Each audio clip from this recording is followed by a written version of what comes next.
Hi, Householder Monk, back with you again. I wanted to briefly continue with some of the things that I've used over the last few years in an effort to alleviate my depressive symptoms.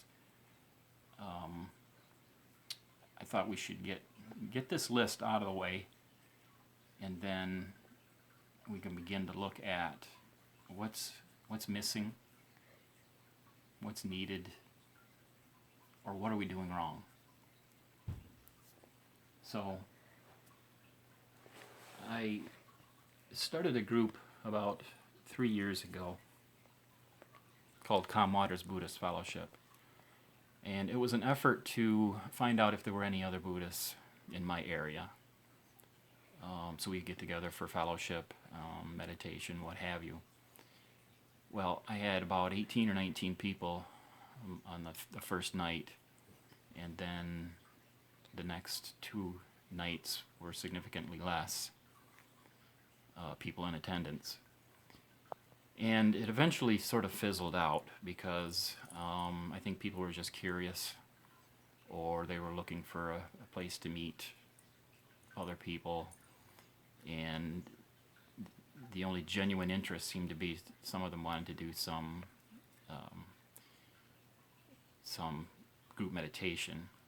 And I'm not an expert in meditation, and I'm not really qualified to teach it, although I have done it on a voluntary basis in California at a senior citizens home where I did guided meditation for them. But what did come of it was I met 2 other Buddhists in the entire county. And this is after having ads in the paper, meetup.com, signs and posters in Chinese restaurants around here, things like that. So there's 3 of us, 3 Buddhists in this whole county, in this whole area of about 3 states. The nearest Buddhist temple, well, there's one about an hour away, a Zen temple, and then there's one that I prefer to go to that's an hour and a half away, and that's a Thai forest tradition monastery, which I enjoy very much. But it just isn't going to happen. We're just not going to get there. It's too far. In the winter, the roads are bad. So I wanted to start out with that. That's one thing I tried around 2015 when my symptoms started to get really serious. So moving on to the next one, reading. As you can see, I have quite a few books, all on Buddhism, many of them across between Buddhism and psychology, what have you, meditation. I have books that I keep with me, books that I travel with, books in my backpack I take to work. If I go anywhere where I think I might be sitting around for a few minutes, I have a book on Buddhism of some kind with me. I have books by my bedside table, books in the living room. So I've learned a lot, and I still have over 100 books. I still have about a dozen I haven't read. So I've learned a lot, but guess what? I still got the symptoms. A gratitude practice, very important for anybody, not just for those of us that are depressed or anxious. It's great to do because I believe that it puts out positive energy out into the universe or the multiverses, which is a good thing. I'm very grateful for a lot of things, but I still got the symptoms. So meds. not a non-conventional bullet point, obviously. I'm on 4 different meds for the depression and 3 meds for the anxiety. Still depressed, still anxious. And everybody knows that if you do get in some exercise daily, ideally, that gets the endorphins rushing, synapses firing. But when you live in the dead of the Midwest, in the dead of winter, when it's cold and snowy and no sunlight, you're certainly not going to go out for a run. You're not going to ride your bike.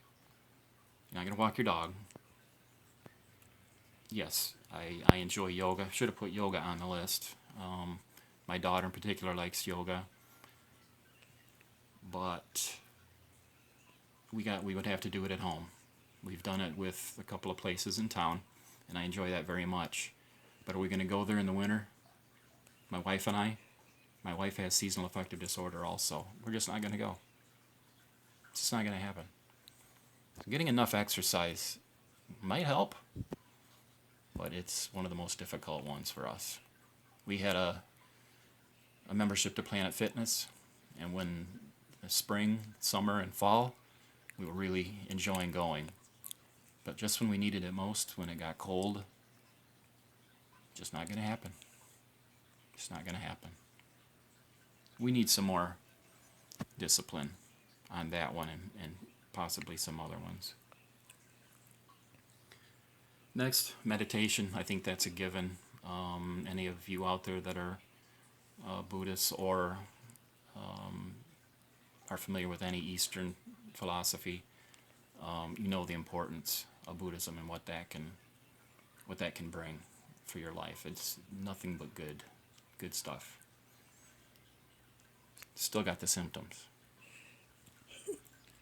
Color therapy, as I mentioned previously in a previous video, I started getting orange things, external things. I bought a car, it's orange.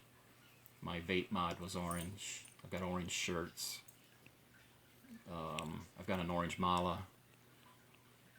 And that made me feel pretty good.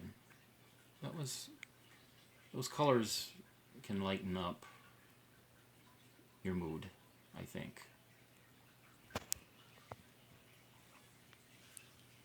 Animal therapy, I don't even know if that's a concept, but I think enough research has been done over the decades that animals sure can make you feel good. We have in this house alone a dog and a cat, 2 ferrets, 2 blanding turtles, 2 zebra finches, a bearded dragon, and a ton of fish. Did I miss anything? I think I speak for my whole family when I say that that's a lot of fun, and it's good for all of us. And they've known for forever that taking pets into hospitals or hospice places really help people to feel better. Sunlight, that's a no-brainer. We need the vitamins the sun gives off. We need to be someplace where we can get sunlight. I've got a $200 full spectrum light therapy light that my wife's doctor actually prescribed for her. Do we use it? When are you going to use it? You got to sit in front of it for 20 to 30 minutes so it makes contact with your irises or lenses or whatever. When am I going to do that? Not until after I get home from work, probably. So I believe that works, but it's just not a practical one. So that's another one probably needs some more discipline with. Fit that in. Music therapy. Now, I'm a huge music fan. My daughter has inherited my music traits, and my son plays trumpet. My wife and I pretty much, music was what brought us together, and it's a very big topic in my family, and it's done a lot to make me feel better. Case in point, 2015, I was searching YouTube, as I had done for years previous to that, trying to find some music that was going to hit me right here, that was really going to inspire me. And I had been looking for many months. And keep in mind, my favorite band is Yes. And Yes music has been the soundtrack to my life since I was 14. I've seen them in concert 23 or so times all over the country. However, they were in a period of non-creativity, basically. They were touring, but there was no new music, and I was looking for something else for now. So I discovered the band Ghost. And I don't know how many of you are familiar with the band Ghost, but if you are, you may say, that's very odd for a Buddhist, very odd music for a Buddhist to listen to. While that might be true, their music hit me right where I wanted it to. I instantly fell in love with them, and the timing was perfect because just a couple months after I discovered them, they had a new album coming out, and then they were starting a tour, and my wife and I got to see them shortly thereafter. So this whole package of Ghost music came together, and my wife really loves them too, which is fortunate. We have similar taste in music. And then a year later, we did the meet and greet, and we got to meet them. And as a matter of fact, we're going to see them again for the 5th time, and we're taking my son and daughter with us this time because they like them too. So it's exciting, gives you something to look forward to. It's enjoyable, and I can't say enough about music therapy. There's a lot of different kinds of music to listen to. I like black metal, but I also like Yes and Pink Floyd and Led Zeppelin. So, and Dimmu Borgir, love them. Music therapy. Support system. It's a critical one. I think a lot of people who are depressed may feel like they don't have anybody they can trust, nobody around them. They have feelings of isolation, and they probably are isolating themselves. So support system would really help. And I must admit, my wife has been an excellent support for me. She's familiar with the psychiatric health system, should I say. So we're able to have conversations about what happens, what's happening, what should happen. I found that some people who I thought I was close to haven't really been able to be a good support for me going through this. They don't understand, or it's too much for them, or they have their own problems, and that's okay. That's okay. I don't blame anybody.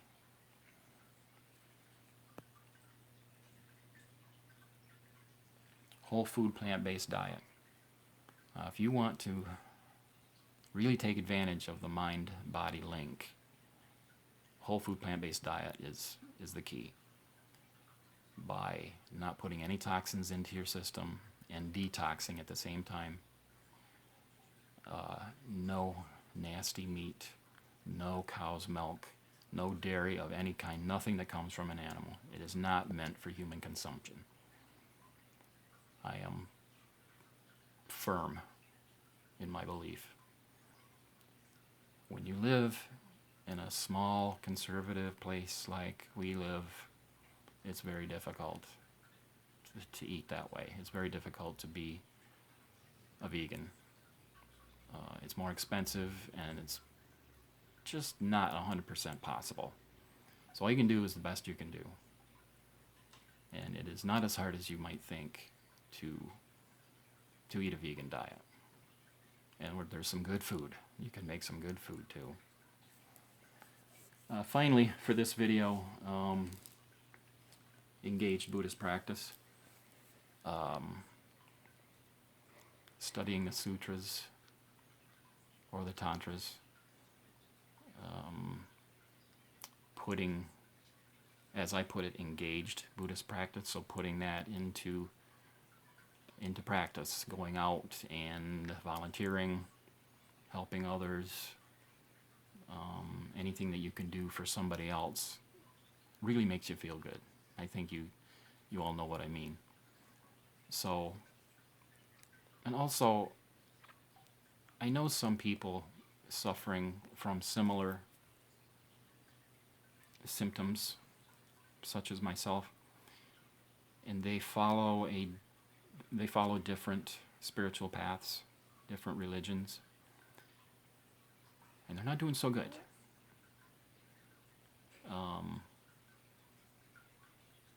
I'm not casting aspersions on other religions. I'm not passing any judgment, but all I can say is, from my observations, their spiritual paths are not really set up to help them with things like this, or to help them out. So,